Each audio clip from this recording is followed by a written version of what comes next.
What do you see? Wait. Stand closer. You've got to get close. Let it embrace you. Closer. Closer. Oh, too close. There. Let it wrap its arms around you, filling even your peripheral vision so nothing else exists or has ever existed or will ever exist. Let the picture do its work, but work with it for God's sake. Lean forward, lean into it, engage with it. Now, what do you see? Wait.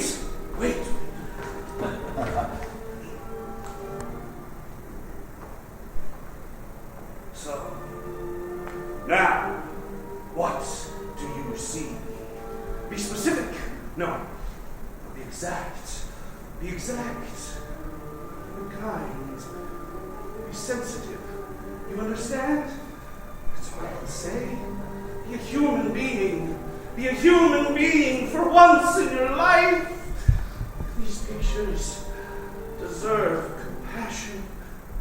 They live or die in the eye of a sensitive viewer. That's what they cry out for. That is why they were created. That is what they deserve.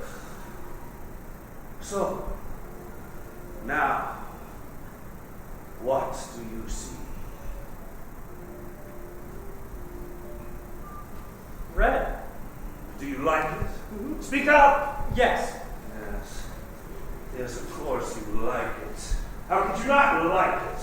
Everyone likes everything these days. They like the television and the phonograph and the soda pop and the shampoo and the Cracker Jack. Everything is all pretty and nice and likable, and everything is just like everything else. Where is the discernment? Where is the arbitration that separates what I like from what I respect, from what I deem worthy, from what has... Listen to me now. Significance. Oh, maybe this is a dinosaur talking. Maybe I'm a dinosaur sucking up the oxygen from you cunning little mammals just hiding in the bushes waiting to take over. Maybe I'm speaking a lost language unknown to your generation. A generation that does not aspire, is unworthy to walk in the shadow of those who have gone before. I mean those who have struggled. I mean those who have surmounted. I mean those who have aspired. I mean Turner. I mean Michelangelo and Matisse. I mean, obviously, Roth. Do you aspire? Yes. To what? To what do you aspire? Well, I want to be a painter, so I guess I aspire to painting. Then these clothes won't do. We work here. Go take off your jacket outside. I appreciate that you put on your Sunday clothes to try and impress me. It's poignant, really touches me. But it's ridiculous! We work hard here. This isn't some goddamn old world salon with lemonade and tea cakes. Go hang up your jacket outside.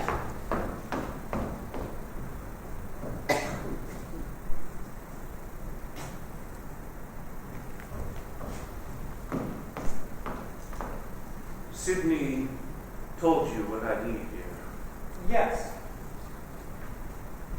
We start every morning at 9, and we work until 5, just like bankers. You'll help me stretch the canvases, mix the paints, clean the brushes, build the stretchers, move the paintings, apply the ground coats, which is not painting. So any lunatic assumptions you make in that direction, you need to banish immediately. You'll pick up food, cigarettes, anything else I want, any whim, no matter how demanding or demeaning. And if you don't like that, you can leave right now. Answer me, yes or no? Yes.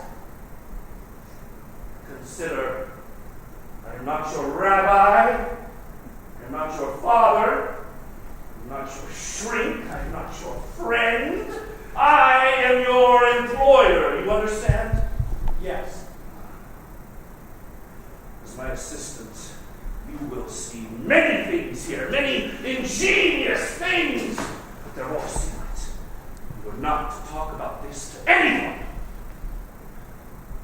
Don't think I don't have enemies out there, because I do, and I don't just mean other painters and gallery owners and goddamn son of a bitch art critics, not to mention the vast panoply of disgruntled viewers who loathe me and my work because they do not have the hearts, nor the patience, nor the capacity to understand, to think, to be human beings like we talked about. You remember? Yes. I'm doing a series of murals now. I'll probably do 30 or 40, and then choose which work best in concert, like a fugue. You'll help me apply the base coat, and then I'll paint them, and then I'll study them, and then I'll paint them some more. I do a lot of layers, one after the other, slowly building the image like pentimento, letting the luminescence emerge until it's done. But how do you know when it's done? There's tragedy in every brushstroke. Ah. Swell! Let's have a drink.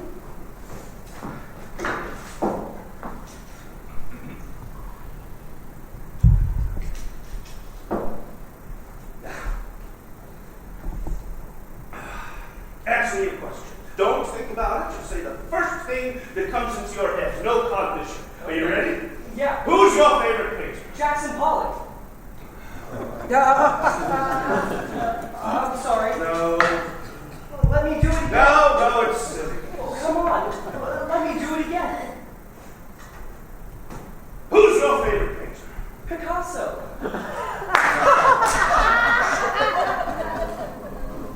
Pollock. It's always Pollock. Now, don't get me wrong. I knew him very well. He was a great painter. We came up together. What was he like? You read Nietzsche? What? Have you ever read Nietzsche, the birth of tragedy? No. One can't discuss Pollock without it. One can't discuss anything without it. What do they teach you now in that art school? You ever read Freud? Jung? Byron, Wordsworth, Aeschylus, Turgenev, Sophocles, Schopenhauer, Shakespeare. Hamlet? Please, God, quote me something from Hamlet right now! To be or not to be, that is the question. Is that the question? I don't know. You have a lot to learn, young man. Philosophy, theology, archaeology, poetry, drama, mythology, music. These are your tools as much as brush and pigments. You cannot be an artist until you are civilized. You cannot be civilized until you learn. To be civilized is to know where you belong in the continuum of your art and your world. To surmount the past, you must know the past. But I thought you weren't my teacher. You should be so blessed I talk to you about art. How do they make you feel? Yeah. Well, How do you feel? how do I feel? Yes. Well, give me a second. So? Give me a second.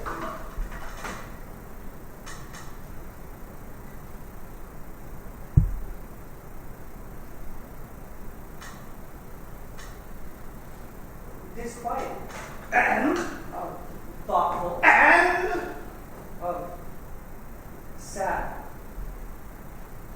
Tragic. Yeah. They're for a restaurant. What? They're for a restaurant. So, I'm minding my own business, and Mr. Philip Johnson calls me. You know, Philip Johnson, the world-renowned architect? No, not personally. But Well, of course you don't know him personally. You don't know anyone personally. Don't interrupt. Philip Johnson calls me. He's designing the new Seagram building on Park Avenue. He and Mies van der Rohe. These are names with which to conjure, are they not? Philip Johnson and Mies van der Rohe, titans of their field, revolutionists. Together, they are making a building unlike anything the world has yet seen, encompassing not only this golden city and its inhabitants, but of all mankind. In this building, there is to be a restaurant called the Four Seasons, like the Vivaldi, and on the walls of this restaurant,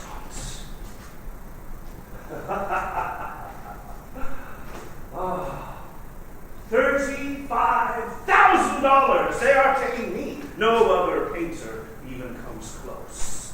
Imagine a frieze all around the room. One picture to the next. Each chapter unfolding. Look, and there they are, inescapable and inexorable, like doom.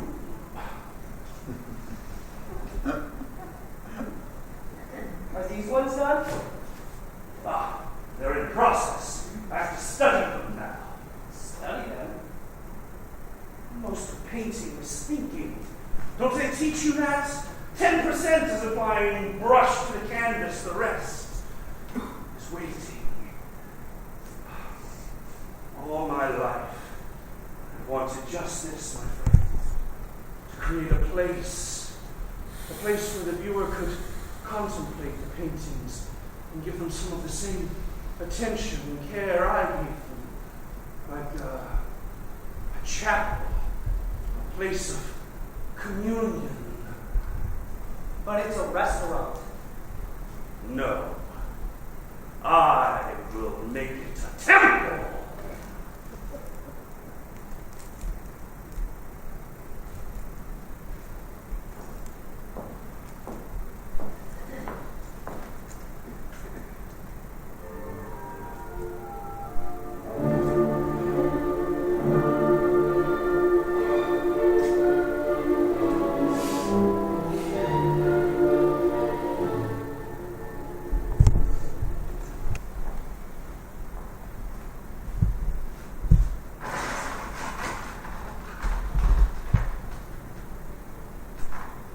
Rembrandt and Rothko. Rembrandt and Rothko. Rothko and Rembrandt. Rothko and Rembrandt. And Turner. Rothko and Rembrandt and Turner. Rothko and Rembrandt and Turner. Oh my!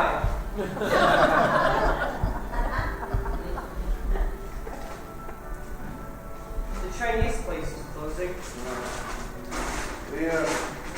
Everything worthwhile ends.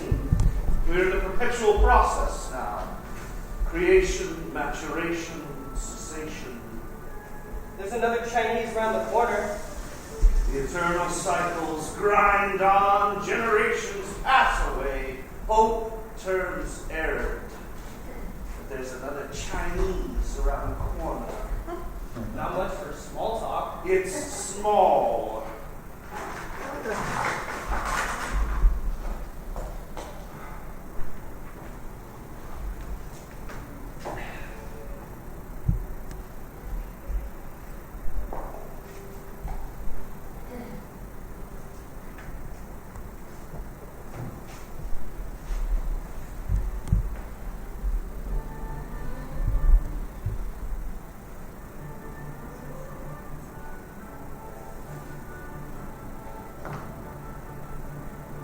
I went to the Modern last night.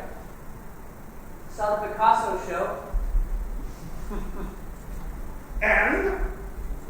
I don't think he's too concerned with generations passing away. Don't kid yourself, kid. That man, though now a charlatan, of course, signing menus for money when he's not making ugly little pots, also for money. That man, at his best, understood the workings of time. Where's the receipt?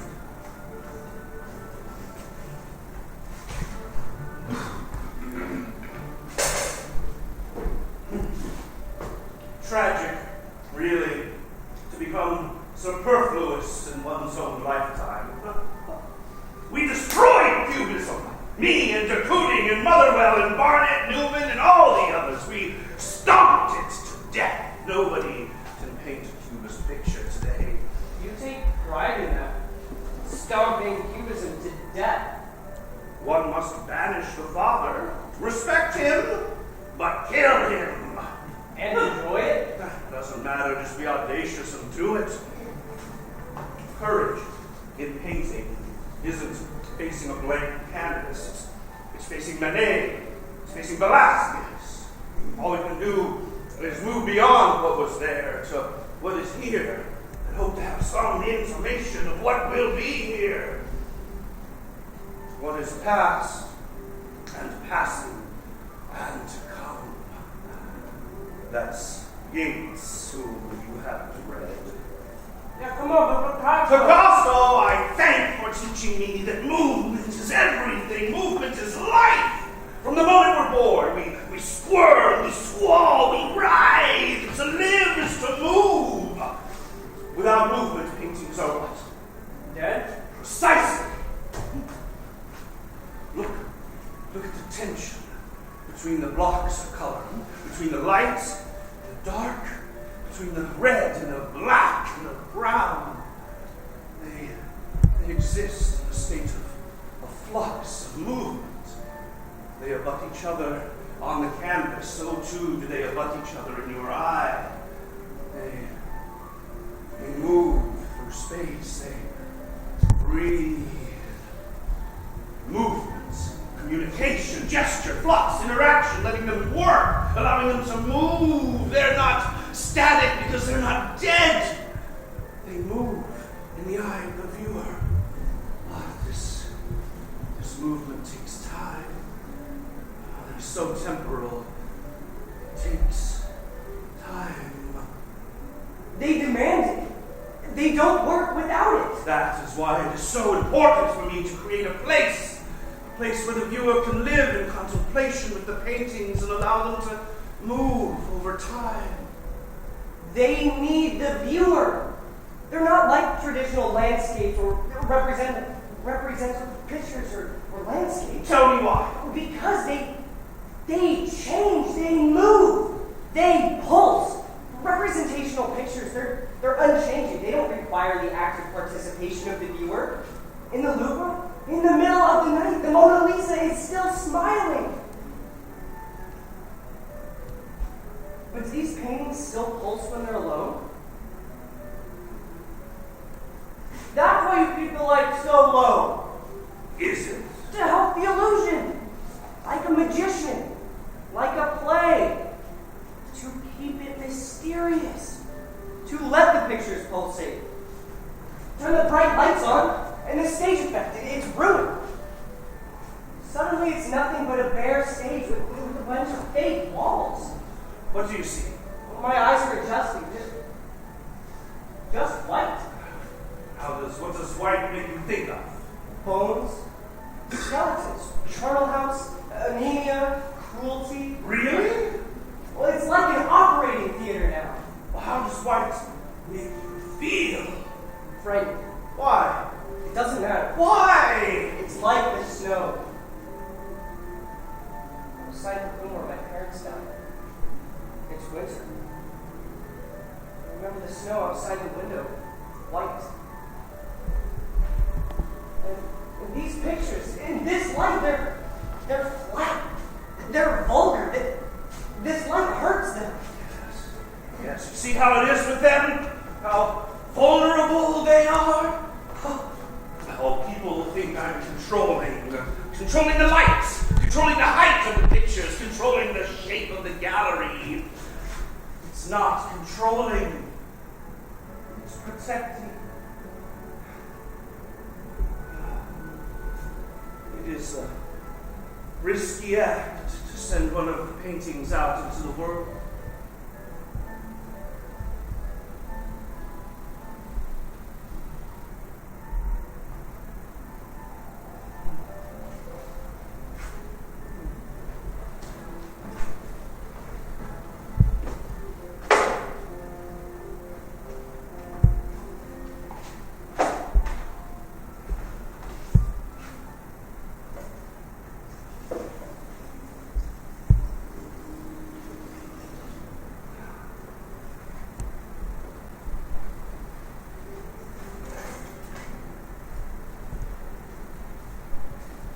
Outdoors? You mean out in nature? Yeah. Nature is no good for me. The lighting is no good. Oh, I know those plein air painters. They sing to you the endless paeans about the majesty of natural sunlight. Get out there in the grass and muck around, they tell you, like a cow. Well, when I was younger, I didn't know any better, so I would haul my supplies out there, and the wind would blow the paper, and the easel would fall over, and the ants would get into the paint. All those bugs, hey! Then I go to Rome for the first time. I go to the Santa Maria del Popolo to see Caravaggio's Conversion of Soul, which turns out is tucked away in this dark corner of this dark church with no natural sunlight. But the painting glowed with a sort of rapture. It glowed. Consider, Caravaggio was commissioned for this specific painting in this specific place. He had no choice. He looks around. It's goddamn dark. It's like under the ocean. It's so dark. How is he going to paint here? Turns to his creator.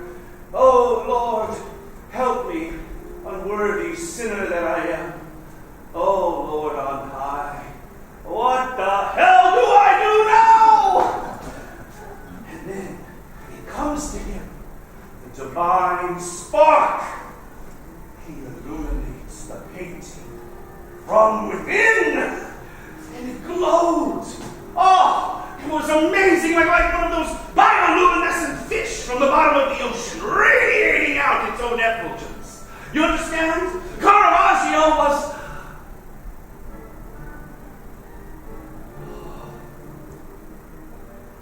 Bring me the second bucket. Are you really going to paint? The hell do you think I have been doing?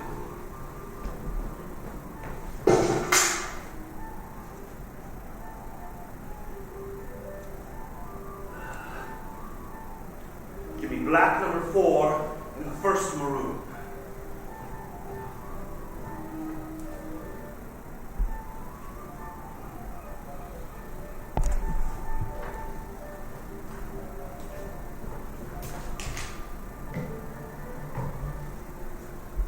Just a pinch of black. Just that much again. Twice as much maroon.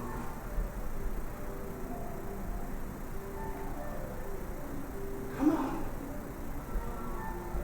Come on. Come on! Ah, what does it need? Red. I wasn't talking to you! Don't you ever do that again! By what right do you speak? By what right do you have to give an expression on my work? What do you know? What have you seen? Red!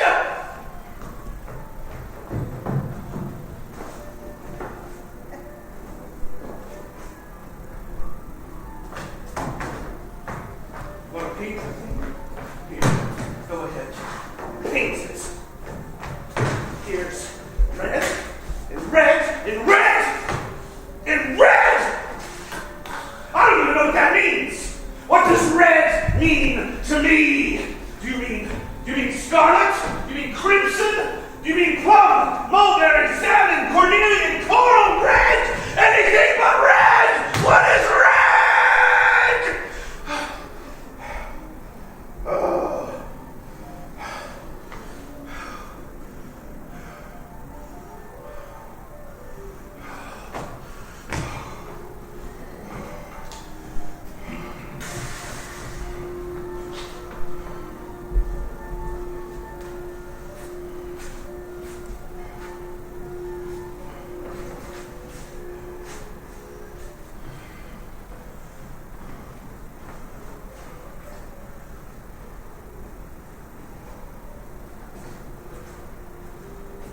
I meant sunrise.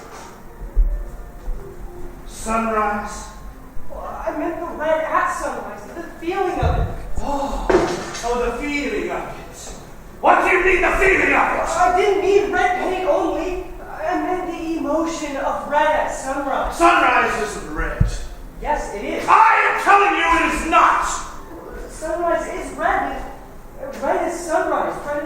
Red is passion. Red is heartbeat. Red wine. Red roses. Red lipstick, beets, tulips, peppers. Arterial blood. That too. Rust on the bike on the lawn. And apples and tomatoes. Dresden firestorm at night. The sun in Rousseau, the flag in Delacroix, the robe in El Greco. A rabbit's nose and albino's eyes of parakeets. Florentine marble. Atomic flash! Nick yourself shaving blood in a barbasol. The ruby slippers, technicolor, that phone to the Kremlin on the president's desk. Russian flag. Nazi flag. Chinese flag. Persimmons, pomegranates, red light districts, red tape, rouge. Lava. Lobsters. Scorpions. Stop sign, sports car, a blush. Viscera. A flame. Dead focus. Traffic lights, kitchen hair. Slash your wrists. Blood in the sink. Santa Claus. Satan.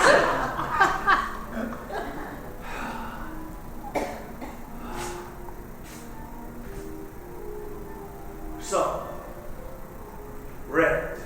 Exactly. Do we have any more cigarettes?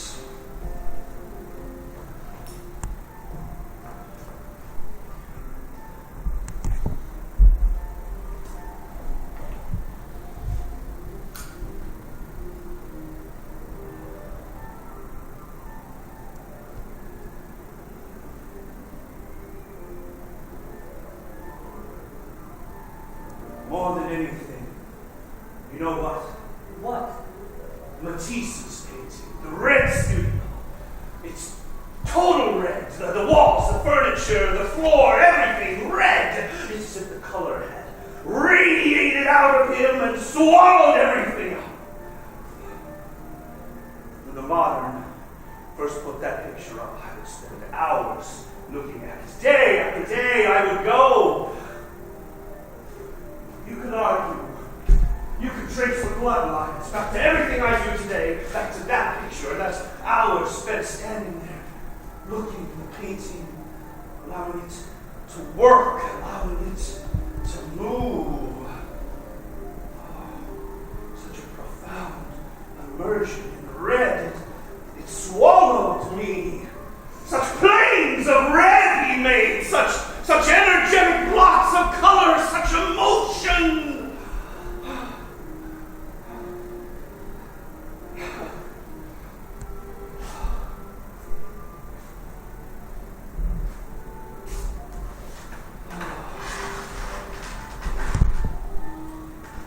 That was a long time ago. But it's still there. Oh, can't look at it anymore. It's too depressing. But why not? How can all that red be depressing? I don't see the red anymore. Even in that picture, that total and profound immersion in red, it's there. The mantle, above the dresser, just off the center line, set off by yellow of all godly things. He wanted it inescapable. What? Black. The color black? The thing. Black.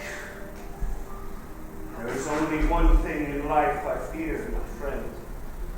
That one day, the black will swallow the red.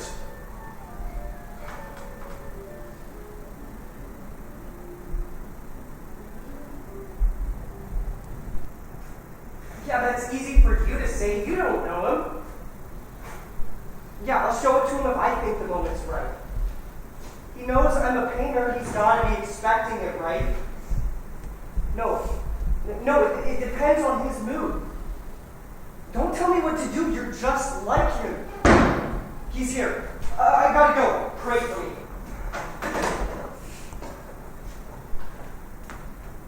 Good morning. Morning. I got the other maroon. I'll take over. Why don't you finish the canvas?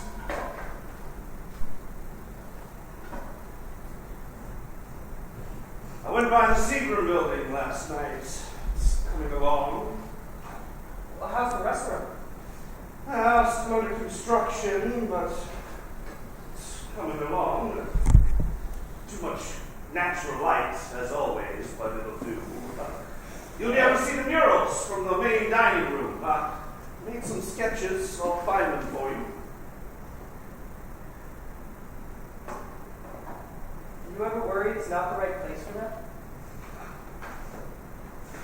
How can it not be the right place for them when they are being created specifically for that place?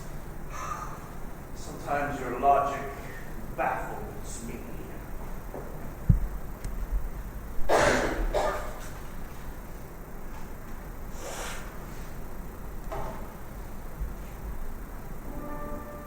So I read Nietzsche, Birth of Tragedy, like you said. Like I said? You said if I wanted to know about Jackson Pollock, I had to read The Birth of Tragedy. I said that? Yeah. Well, don't remember. Sounds very much like something I would say.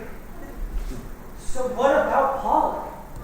First, you tell me what you thought of the book. Interesting. It's like saying red. Don't be enigmatic. You are too young to be enigmatic. Well, I think I know why you want me to read the book. Why?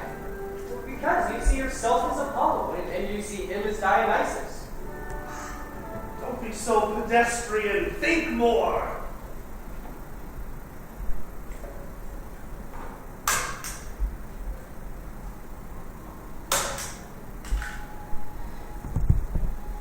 Dionysus is the god of wine and excess, of movement and transformation. This is Pollock, wild, rebellious, drunken, and unrestrained. The raw experience itself. Apollo, he is the god of order, method, and boundaries. This is rock, intellectual, rabbinical, sober, and restrained. The raw experience leavened by contemplation. He splatters pain. You study it. He's Dionysus. You're Apollo. Exactly right. But for entirely missing the point. How so? You miss the tragedy. The point is always the tragedy. Yeah, for you. You really think that human beings can be divided up so neatly into character types? You think the countless generations being perverted through social neurosis and personal anguish, molded by faith and lack of faith, can really be so goddamn simple? Pollock is emotion and Rothko is intellect? You embarrass yourself. Think more.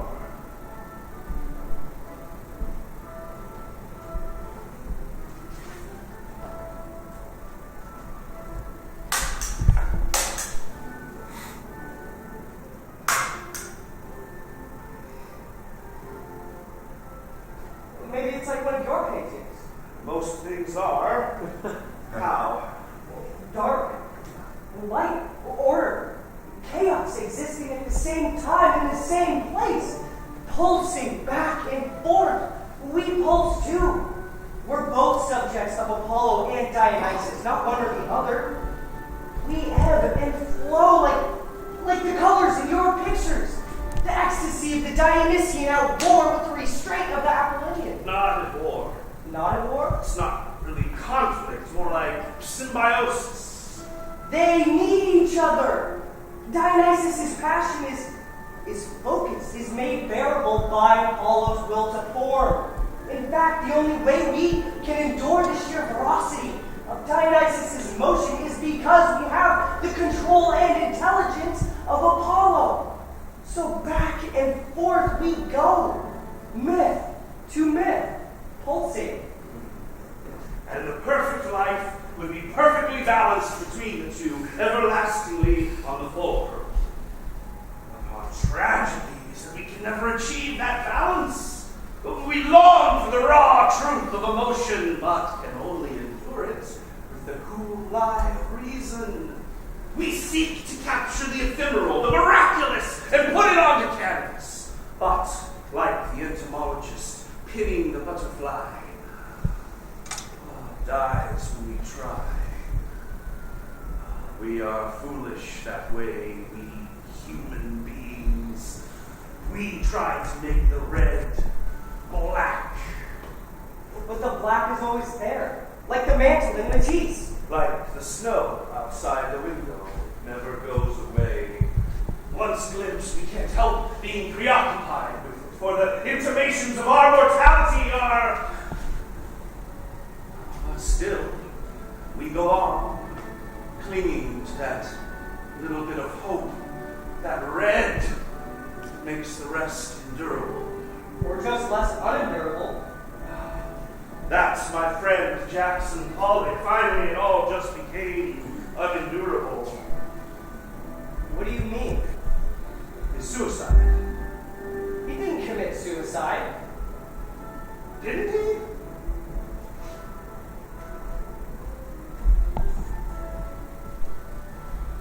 Jackson Pollock died in a car accident. A man spends years getting drunk. Day after day, hammered. Then he gets into an Oldsmobile convertible and races around these little country roads like a lunatic. You tell me what that is, if not a lazy suicide. Believe me, when I commit suicide, there won't be any doubt about it. No mysterious crumpled car in a ditch. Did he or didn't he? Gives me a headache. It's so boring. When you commit suicide? What? You said when I commit suicide. No, I didn't. You did. You misheard. Let me tell you something about your hero. That man really confronted his tragedy. He was valiant in the face of it. He endured for as long as he could.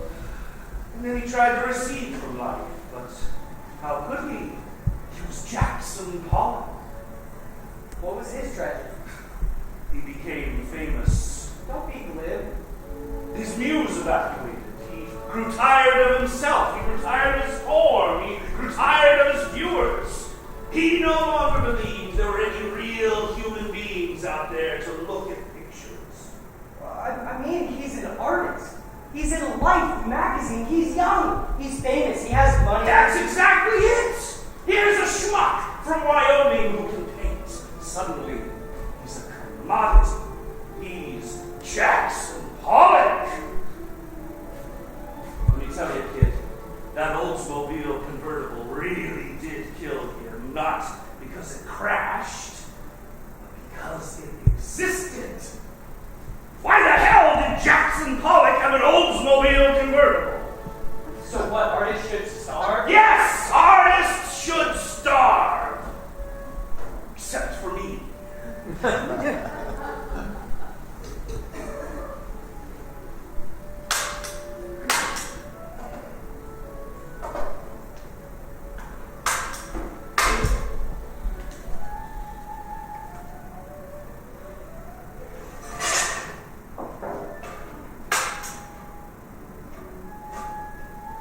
Take a look.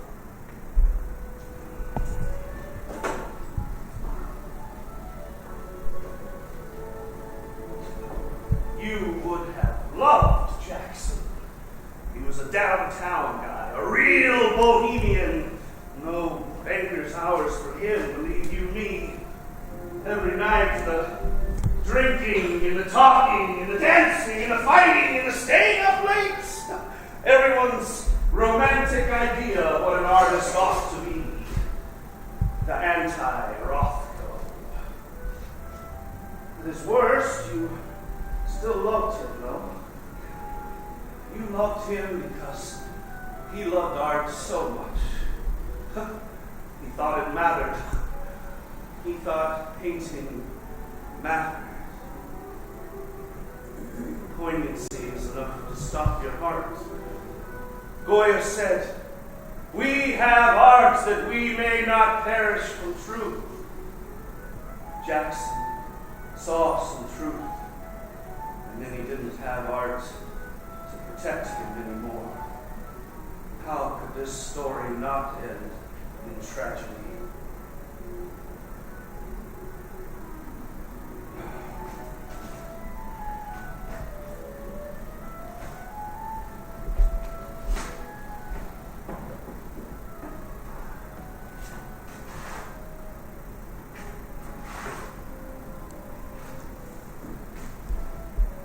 Walking up to my house last week, and this couple passes by. Lady looks in the window and says, "Oh, I wonder who owns all the Rothkos." Just like that, a noun, a Rothko. A commodity. An overmantel. A what? An overmantel. You know, those paintings doomed to become decoration. You know, over the fireplace in the penthouse. They say to you, I need something to go with the sofa, or something bright and cheery for the breakfast nook, which is orange. Do you have anything in orange, or burnt umber, or sea foam green? Here's a paint chip from the Sherman-Williams. Or even worse, darling, I simply must have one because my neighbor has one, that social whining bitch. In fact, if she has one, I need three. Or even worse, the New York Times tells me I should have one, or someone told me the New York Times tells me I should have one. Who has time to read anymore?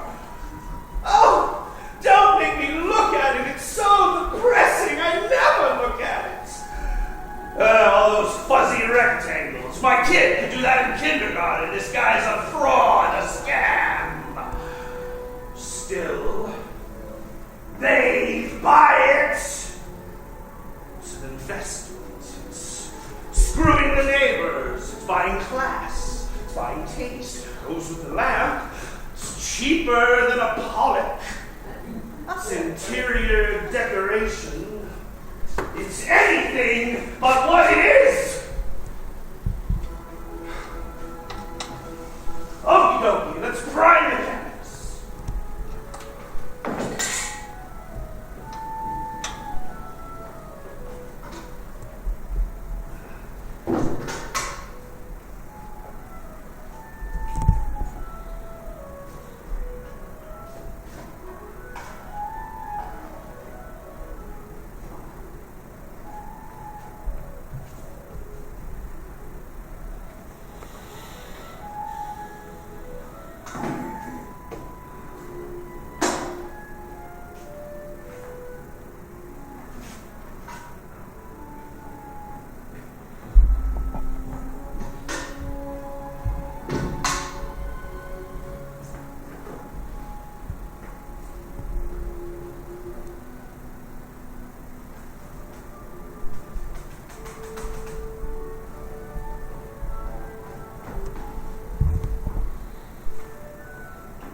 What do you...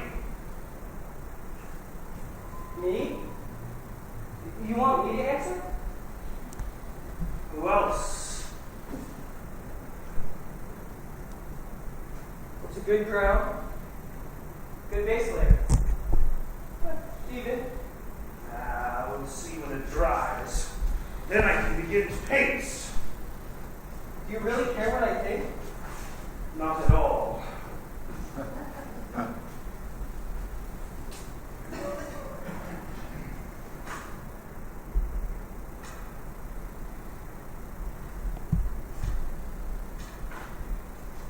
What? Nothing. What is it? Strange. I'm remembering something. The color. What? Nothing. What? Dried blood. And when the blood dried, it got darker on the carpet. Which carpet? My parents died. It's exactly the color. When the blood dried, it got darker. That surprised me. I remember being so surprised by that. Well, what happened to your parents? I don't want to talk about it. Sure you do. They were murdered. Did you say murdered?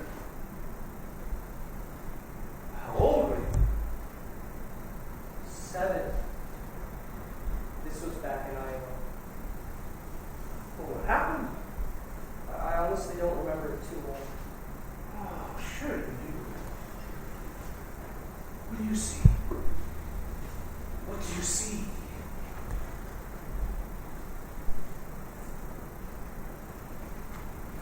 I woke up.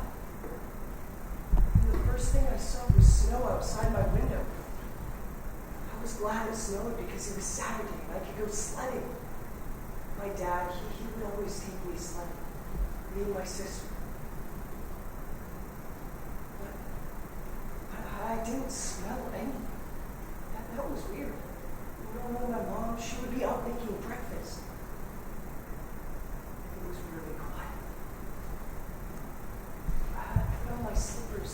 There were those neon-light things that looked like moccasins. Go into the hall. Yeah, it was really quiet and cold.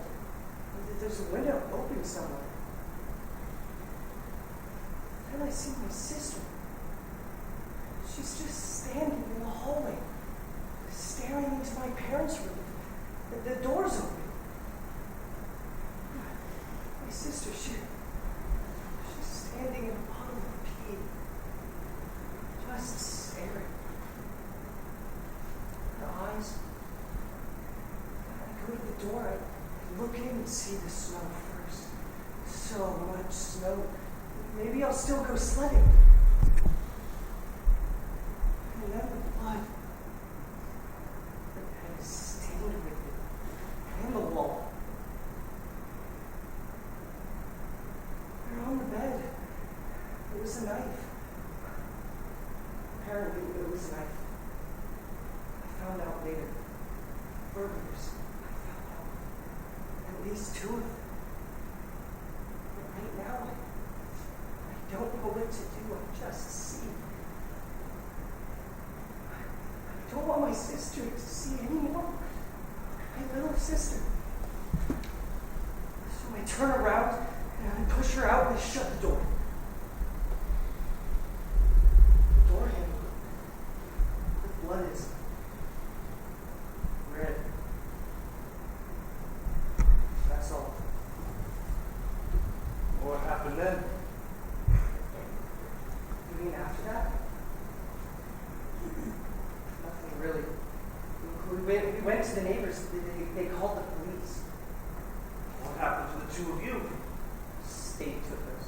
Foster homes. Well, people were nice, actually. But we were shuffled around a lot. We were ruthless.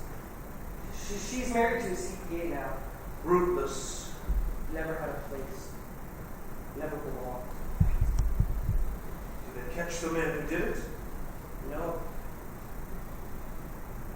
I paint pictures of them. Sometimes. You paint pictures of the men who killed your parents? What I imagine them to look like. Which is what? Normal.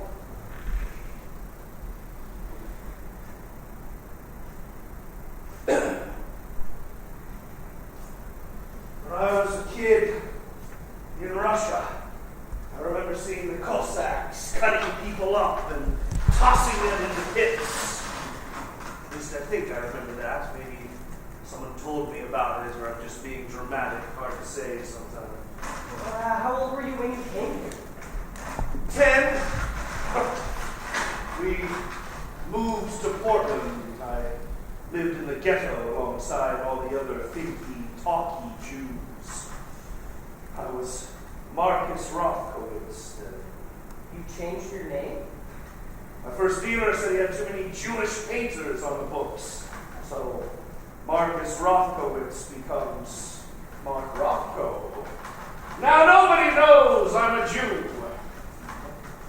Can I ask you a question? Oh, can I stop you? Are you really scared of black? No. I'm really scared of the absence of light. Like going blind? Like going dead. You equate black with death? Doesn't everyone? I'm asking you. Yes, I equate the color black with the diminution of the life force. Black means darkness and decay? Doesn't it? Because black is the lack of red, if you will. Because black is the opposite of red. It's not on the spectrum, but in reality. I'm talking about it in painting. Well, then talk about painting. Well, in your pictures, the bold colors are the Dionysian element, kept in check by strict geometric shapes. The Apollonian element. The bright colors are your passion, your will to survive, your life force. But if black swallows those bright colors, then you lose that excess and extravagance. And what do you have left? Well, go on. I'm fascinated by me. Lose those colors and you have order with no content. You have mathematics with no numbers. It's nothing but empty, arid boxes. Trust me, as you get older, those colors are harder to sustain. The palette fades and you race to catch it before it's gone. But What? nothing. What? You'll get mad. Me? You will. And? I just think it's sort of sentimental to equate the color black with death. It seems an antiquated notion. Sort of romantic. Romantic. I mean, not honest. Really? Well, in reality, we both know black is a tool.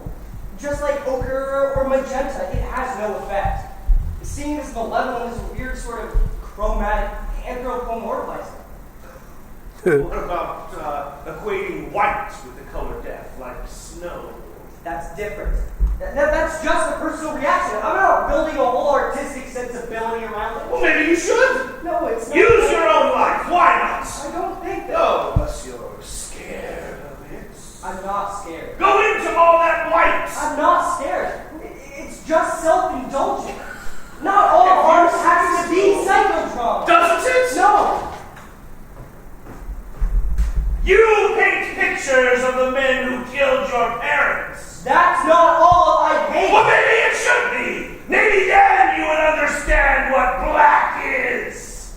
Back to that. Always. At least equating white with death isn't so predictable. Oh, I'm predictable now. Kind of. Predictable and dishonest. Well, come on. A painter gets older and the color black starts to infuse his work. Therefore, the cliche declension goes. He's depressed. He's fearing death. He's losing touch, losing relevance. He's saying goodbye. Yes, that's a cliche. Except when it's not. But it's not true. Oh, so now you know truth. Look at Van Gogh. His last pictures are all color. He goes out and paints the most ecstatic yellows and blues known to man, and then shoots himself. Or Matisse. His last works were nothing but great chunks of primary color. You admire those colors. Absolutely. Why? Well, you see, Matisse, he was dying. He knew he was dying, but still he was Matisse. When he got too ill to hold a paintbrush, he used scissors, cutting up paper and making collages. He never gave up. On his deathbed, he was still organizing the color patterns on the ceiling. He had to be who he was. And you think I'm the romantic? Can't you do any better than that? Oh, Matisse, dying hero, struggling with his last puny gasp to create his final masterpiece. Oh, Pollock, the beautiful doomed youth, dying like Chatterton in his classic Pietà pose. And Van Gogh? Oh, of course, Van Gogh, trotted out on all occasions, the ubiquitous symbol for everything, Van Gogh, the misunderstood martyr. You embarrass yourself by reducing these men to your adolescent stereotypes. Grapple with them, yes. Argue with them always, but don't think you understand them. They are beyond you. Spend a lifetime with them, and then maybe you'll gain some small insight into their pain.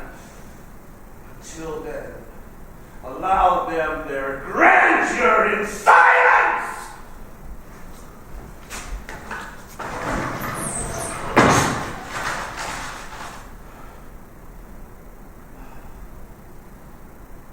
Silence is so accurate.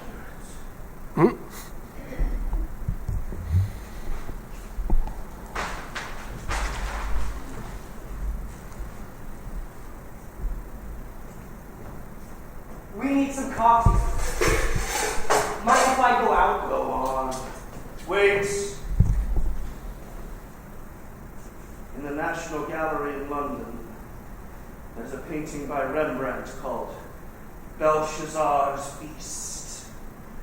It's It's an Old Testament story from the book of Daniel. In it, Belshazzar, the king of Babylon, is giving a feast and he blasphemes. So a divine hand appears and writes some Hebrew words on the wall as a warning. These words seem to pulsate from the canvas like something miraculous. Rembrandt's Hebrew was atrocious, as you can imagine, but he wrote, Nene, Mene, Tekel, Upharsin.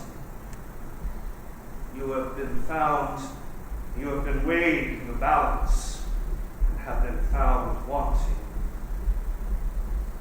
That's what black is to me. What is it to you?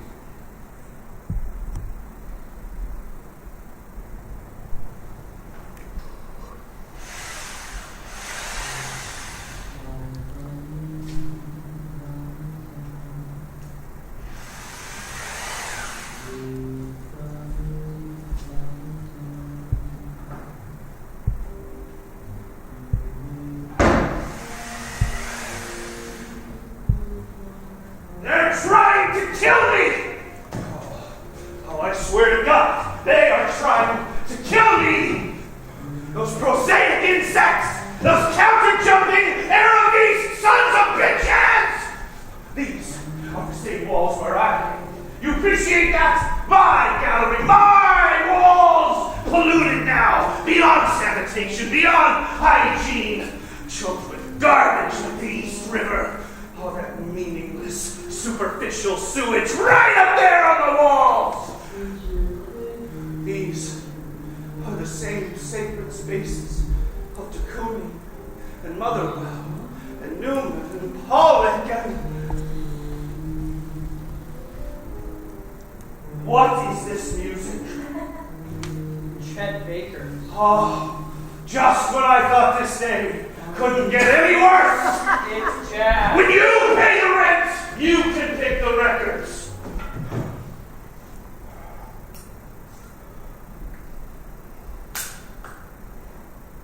So, how did you like the exhibit? These young artists are out to murder me. That's kind of extreme. But not inaccurate. You think Jasper Johns is trying to murder you? Yes! What about Frank Stella? Yes! Robert Rauschenberg? Yes! Roy Lichtenstein? Which one is he? Comic books. Yes! Andy Warhol? You sound like an old man. I am an old man. Not that old, Today, I'm old. if you say so.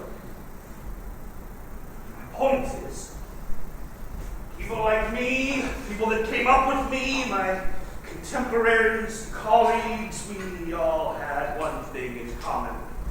We understood the importance of seriousness. You're too much. What did you say? You heard me. What did you say to me? Who are you to assume that they're not serious? Look at their work! I have. No, not like you usually look at things like some overeager undergraduate. I Then have. what do you see? Never mind. No! You look at it, you tell me what you see. This moment, right now. You know those flags and comic books and soup cans? This moment, right now, and a little bit of tomorrow. And that's a good thing? It's neither good nor bad, but it's what people want. That's exactly my point. So what, art shouldn't be popular at all now? It shouldn't only be popular. Well, you may not like it, but nowadays, as many people that are genuinely moved by Frank Stella as by Mark Rothko. That is nonsense. Don't think so. You know what the problem is with these artists? It's exactly like you said. They are painting for this moment, right now, and that's it! It's nothing but zeitgeist art. It's completely temporal, completely disposable, like Kleenex, Like Campbell's soup, like comic. You really that Andy Warhol will be hanging on museum walls in 100 years alongside the Broyles and the Vermeers? He's hanging alongside Rothko now. That's because those goddamn son of a bitch galleries will do anything for money, cater to any wicked taste. That's business, young man, not art. You ever get tired of telling people what art is? Never! Until they listen. Better you should tell me, piss off! You're just mad because the barbarians are at the gate. And what do you know? People seem to like the barbarians. Well, of course they like them. That's the goddamn point. You know what people like? Happy, bright colors. They want everything to be beautiful. Jesus Christ! When someone tells me one of my paintings is beautiful, I want to vomit! What's wrong? Oh, pretty, beautiful, nice, fine. That's our world now, isn't it? Everything is fine. We turn on the television, and we put on the funny glasses and the nose, and we slip on the banana peel, and everybody's laughing all the goddamn time. It's our constitutional right to be amused all the time, isn't it? We're a smirking nation living under the tyranny of fine. How are you today? Fine. How was your day? Fine. How was dinner? Fine. Did you like the painting? Fine. Well, let me tell you, everything is not fine. I am not fine. We are not fine. They are not fine. How are you? How was your day? How are you feeling? Conflicted, troubled, nuanced, diseased, doomed. Look at these pictures. Look at them. Look at that rectangle. You see a doorway, an aperture, yes. But it's also a gaping mouth letting out a silent scream of something feral and foul and primal and real. Not beautiful, not fine, but real. Something immortal, something beyond you and me, beyond now, not comic books and soup cans. I am here to make you think. I am here to break your heart. I am not here to paint pretty pictures.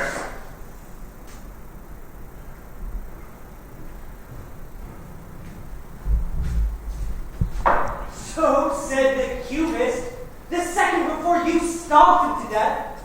Tragic, really, to grow superfluous in one's own lifetime. Right? The child must banish the father, respect him, but kill him.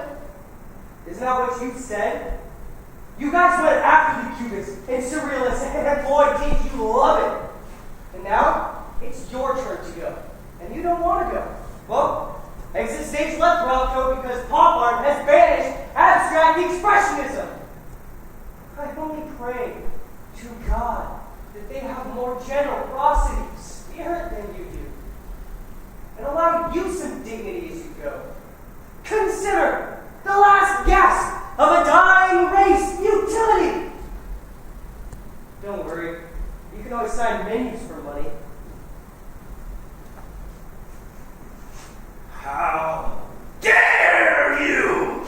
Do you know where I live? What? Do you know where I live in the city? Uptown? Downtown Brooklyn? No! Do you know if I'm married? What? Do you know if I'm married? Dating? Queer? Anything? No! Do you know if I've been working here for 2 years.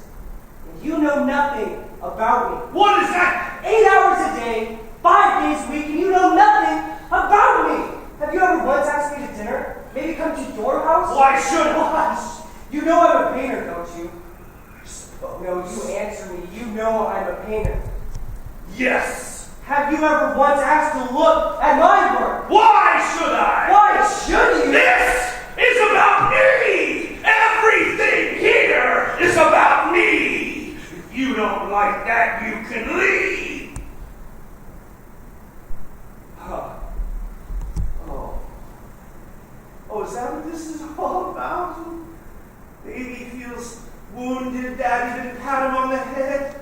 Mommy didn't hug him today. Stop it. Don't blame me. I didn't kill them. Stop it. Why don't you go find a psychiatrist and quit whining to me about it? Your neediness bores me.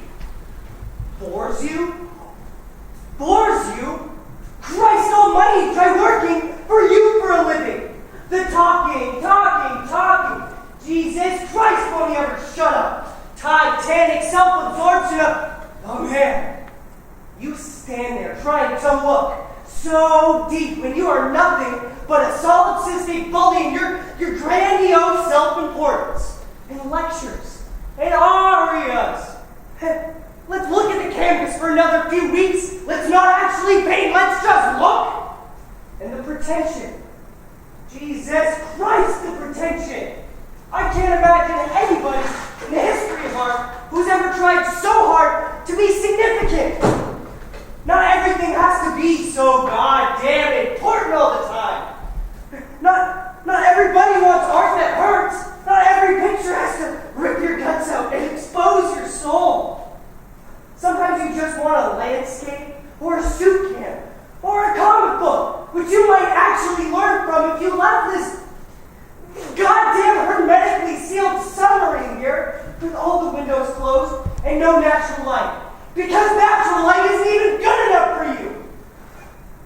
But then again, nothing's ever good enough for you. Not even the people who buy your pictures. Museums. Nothing but mausoleums. Galleries? Oh, they're run by pimps and swindlers. Art collectors are nothing but shallow social climbers. So who is good enough to own your art? Anyone? Or maybe the real question is who's good enough to even see your art? Is it just possible that no one is worthy to even look at your pictures? That's it. That's it, isn't it? We have all been weighed in the balance and have been found wanting. You say you spend your life in search of real human beings who can look at your work with compassion. But in your heart, you no longer believe these people exist. So you lose faith. So you lose hope. So black swallows red. My friend, I don't think you recognize a real human being if he was standing right in front of you.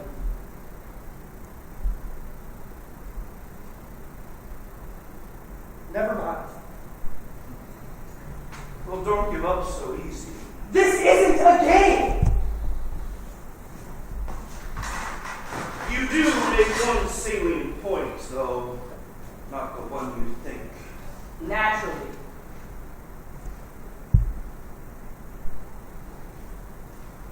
I do get depressed when I think about how people are going to view my paintings.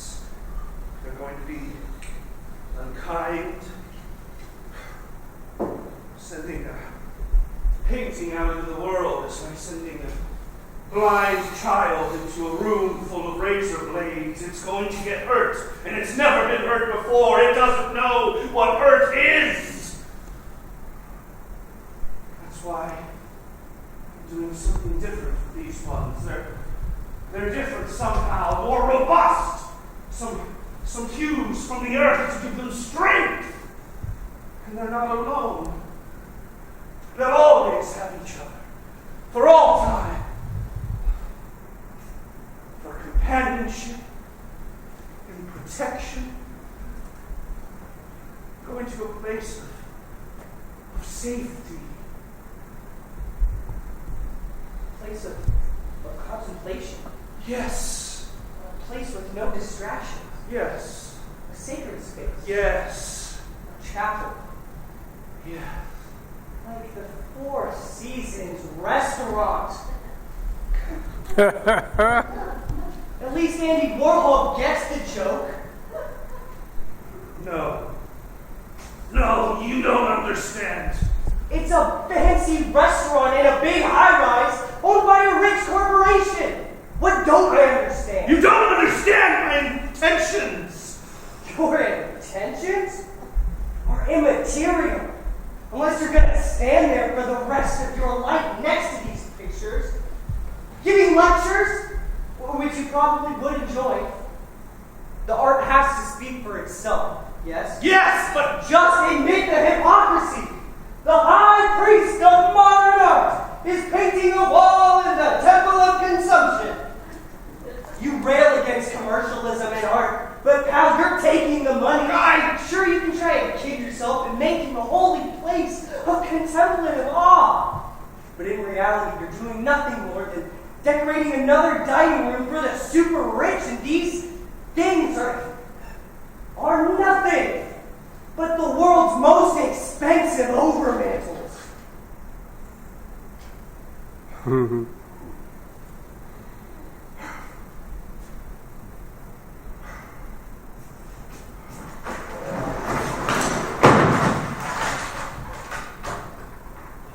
why do you think I took this commission?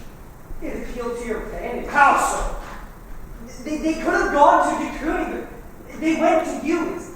It's the flashiest mural commissions since the Sistine Chapel. Oh, you would have turned it down? In a second. Easy for you to say.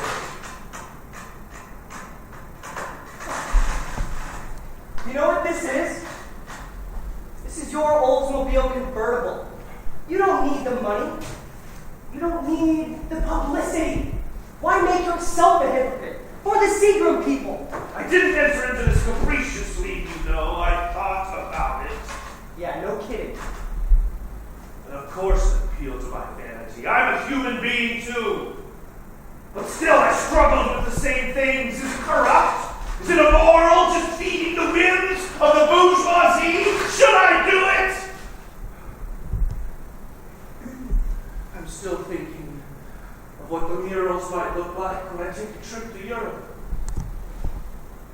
I happened to go to Michelangelo's Medici Library in Florence. Have you been there? No. Well, when you go, be sure to find the staircase. It's hidden away. It's like a vault. It's so cramped. It goes up for 3 stories. Well, Michelangelo embraced this claustrophobia and created false doors and windows all the way up. Rectangles and rich reds and browns. He created the exact feeling I was after for the 4 seasons. He makes the viewer feel like he is trapped in there, and all he can do is butt his head against the wall forever.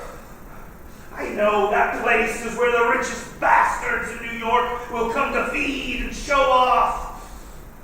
And I hope to ruin the appetite of every son of a bitch who eats them. You mentioned this to the Seagram's people? Oh, it would be a compliment if they turned my murals down. They won't.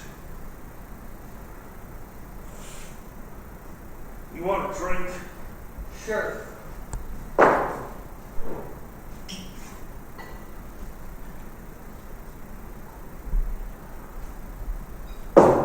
don't know. What?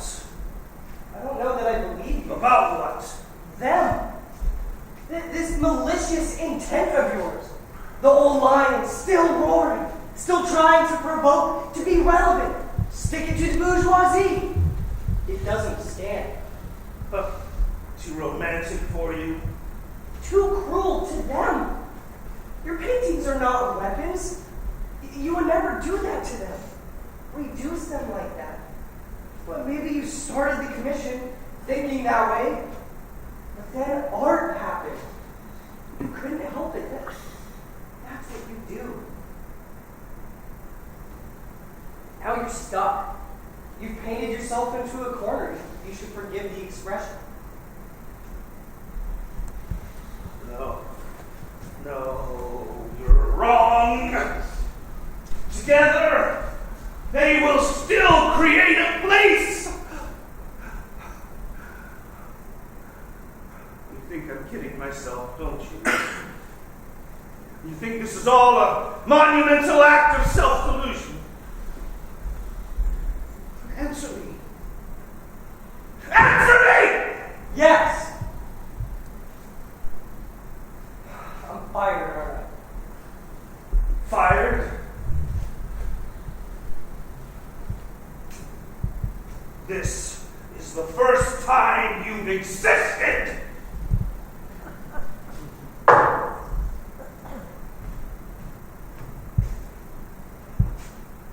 See you tomorrow.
Obviously. Jesus, you want a towel or something? Maybe a paintbrush?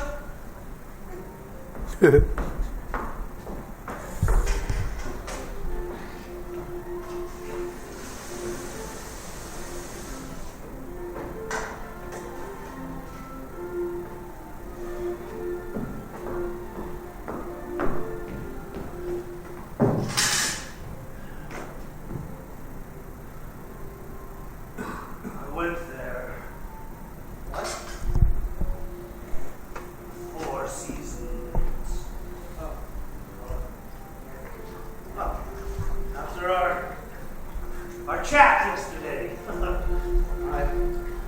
went there for dinner. It's been open for a few weeks. I figured I should finally take a look. And?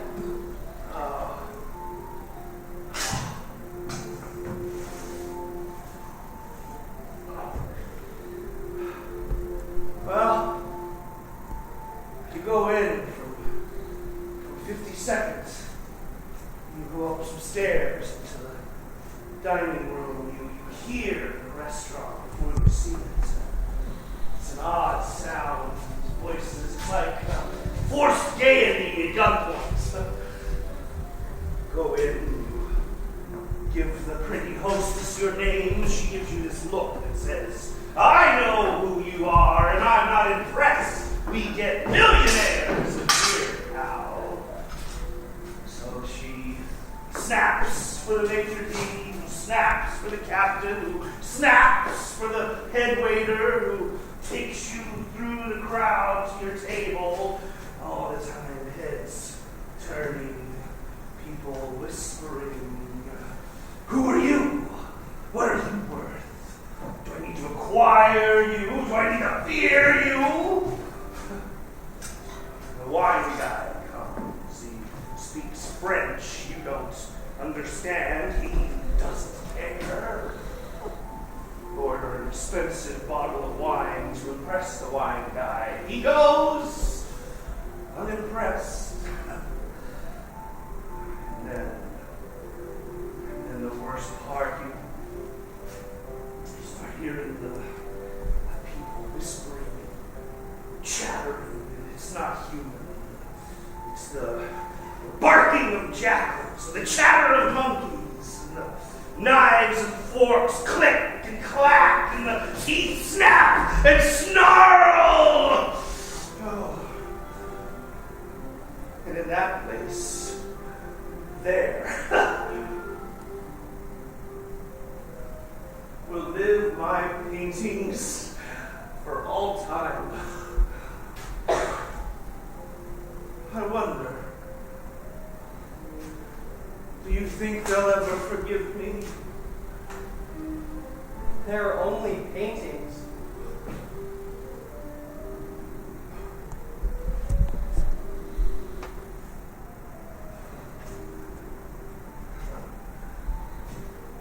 Turn that thing off, will you?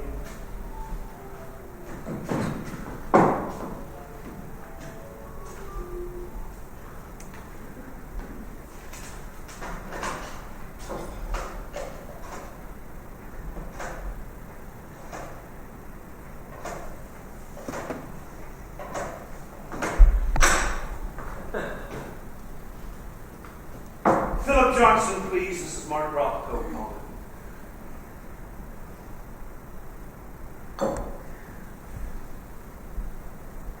Philip, this is Rothko. Listen, I went to the restaurant last night, and let me tell you something. Anyone who eats that kind of food, for those kind of prices, in that kind of joint, will never look at a picture of mine. I'm sending the money back, and I'm keeping the pictures. No offense. That's just how it goes. Good luck to you, buddy.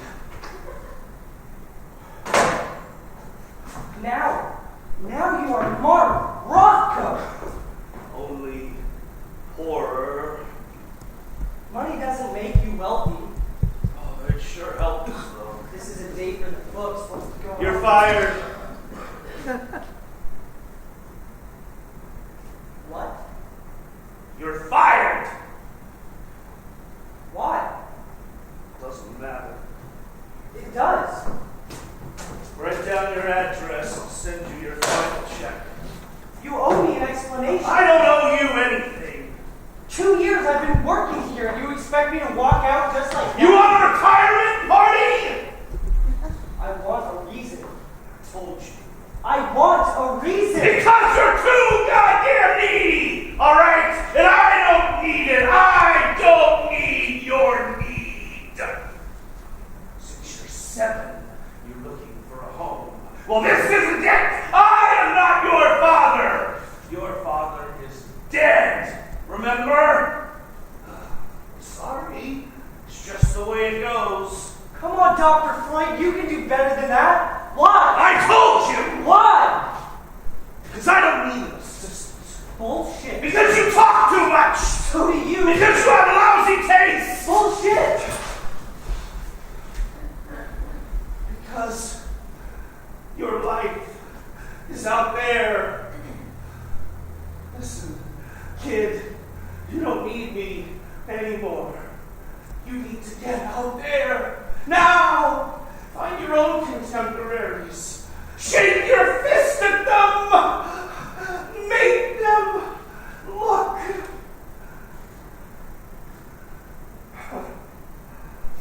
When I was your age, we didn't have galleries, there were no collectors, no critics, no money. We didn't have mentors, we didn't have parents, we were alone. But it was a great time because we had nothing to lose and a vision to gain. Okay? Okay. Thank you.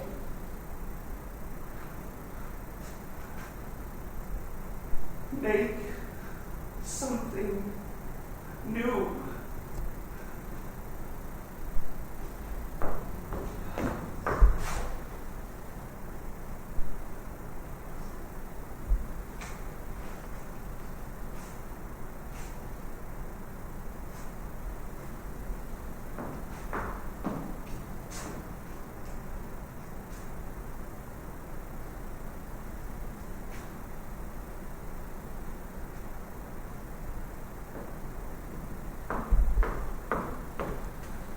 What do you see?